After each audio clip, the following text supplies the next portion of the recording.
Donald Trump had an interesting bit of advice for his fans, and I have to say, I'm a fan of it actually.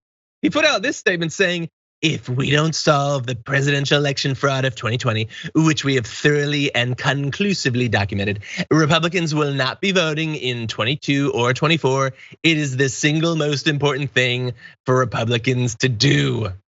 Now, you might recall, this is very similar to what he was saying after the November election, but before the Senate runoffs in Georgia. That worked out very well, just not for him or the Republican Party.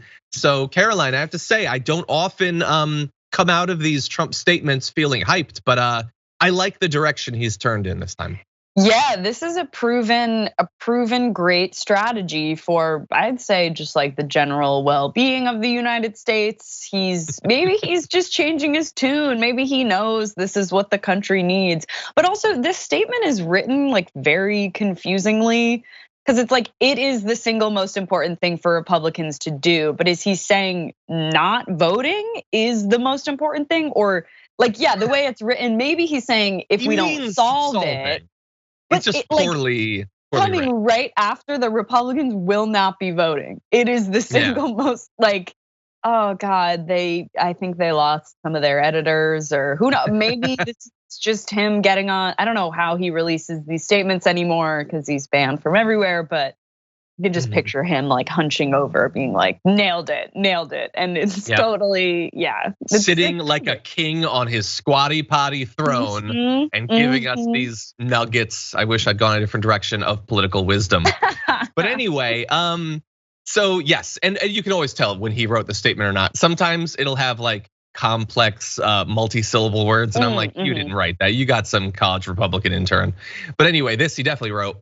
Now, there's two angles of this that I want to talk about. So one is if this will happen. I don't know that it's been conclusively proven. Like, I don't know how you would that his statements hurt turnout in Georgia, but the Democrats did win 2 Senate seats, and that's not typically a thing that happens in Georgia. So it is, I think, reasonable to assume that these close elections might have been thrown by not just him, but people like Lynn Wood and others going and saying, these elections are just stolen. You can't trust any of the machines. Why waste your time? Now, in this case, it's not an election that's 2 weeks away. He's talking about something in 22 and in 24. He might never say anything like this again, but do you think there's a possibility that he and others are training Republicans to not trust the system and kind of become apathetic about actually being an active part of it?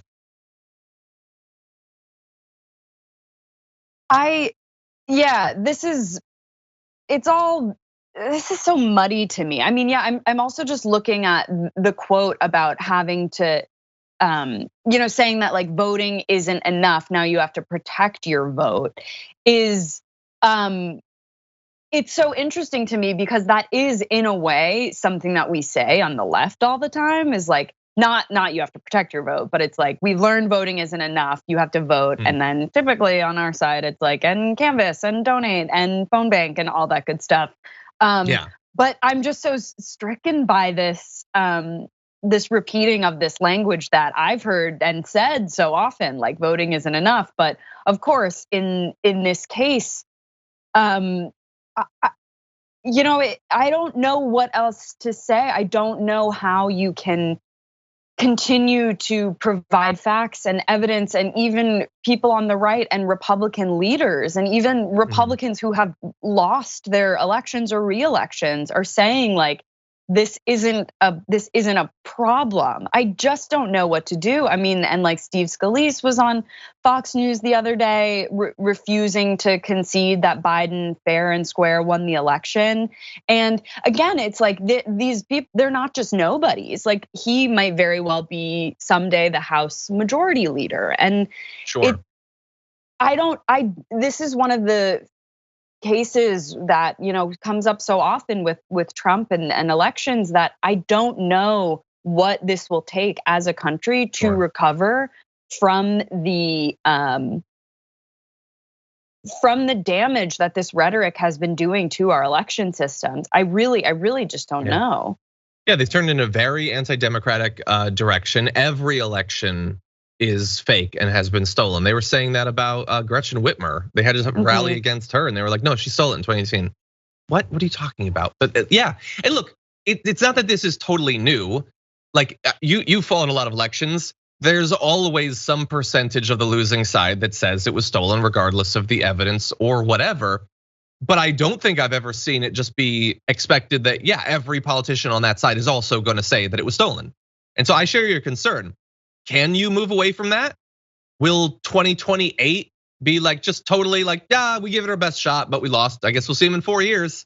I don't know. And people who study democracy and who especially study the fall of democracy, they say that it is this official unwillingness to comply with the results of elections that is most dangerous. It's not that people are mad, it's that their representatives, their leaders are going along with it, because democracy is an unlikely thing.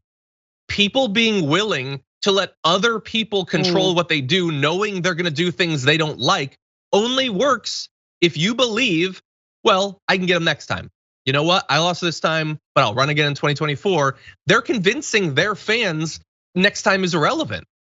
There ain't gonna be a next time. It's gonna be stolen just as bad as this time. So what's the alternative? If it's not a ballot, what is it? What do you take up? And we should also recognize, by the way, that while I'm being a little bit jokey about him telling them not to vote, there's a reason that he's doing that. And it isn't fundamentally about the base. Well, it is, but it's not just getting them not to vote. It's getting them to put pressure on Republican politicians to do X.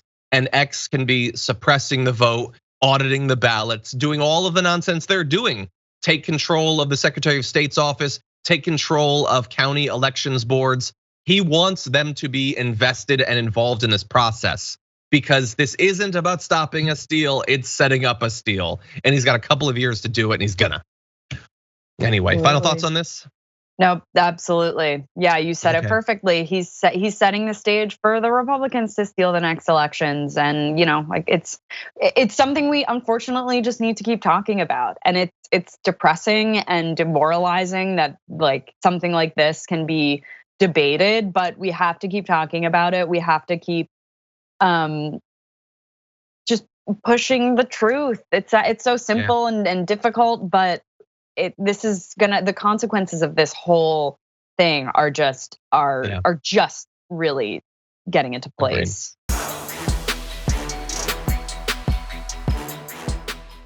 For more political news breakdowns, interviews, stories of activism, and me trying my hardest to care about the occasional big celebrity news story, subscribe to our YouTube channel at youtube.com/thedamagereport. And you can ring the bell wherever it is so you don't miss anything.